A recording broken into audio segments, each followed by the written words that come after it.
Ini dia tiga bunga kates khas daerah Aceh. Persiapkan semua bahan. Ada bunga kates kira-kira setara dengan setengah kilogram bunga kates dan seperempat daun ubi. Jenis yang saya gunakan jenis daun ubi seperti ini teman-teman. Jika kalian punya daun ubi yang seperti biasanya boleh banget ya. Cuci bersih lalu masukkan juga tambahan daun kedondong pagar. Tambahkan 3 sendok garam supaya tidak pahit ya teman-teman apabila sudah matang. Lalu semua diperas ya teman-teman sampai habis. Ikuti trik dan cara pembuatannya seperti di video ini teman-teman. Ini cukup mudah dan gampang.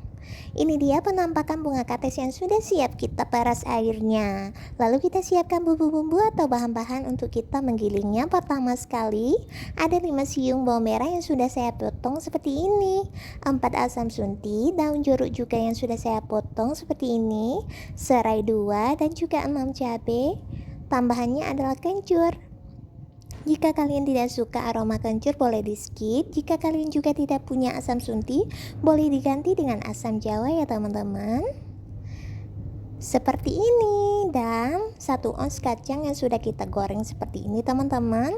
1 kelapa yang agak kecil sedang yang masih mengkal ya teman-teman, seperti ini diparut. Lalu kita menggiling semua bahan-bahan menjadi satu.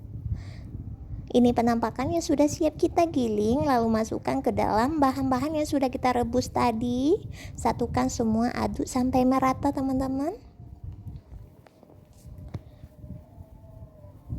Kalau sudah rata, masukkan semua 2 sendok gula kira-kira aja, dan garamnya juga 1 sendoknya. Apabila masih kurang, icip atau rasa boleh ditambahkan, dikoreksi ya teman-teman, sesuaikan dengan selera kalian masing-masing. Ini sudah siap disajikan, terima kasih. Coba dicoba ya teman-teman. Sekian dan terima kasih. Assalamualaikum warahmatullahi wabarakatuh.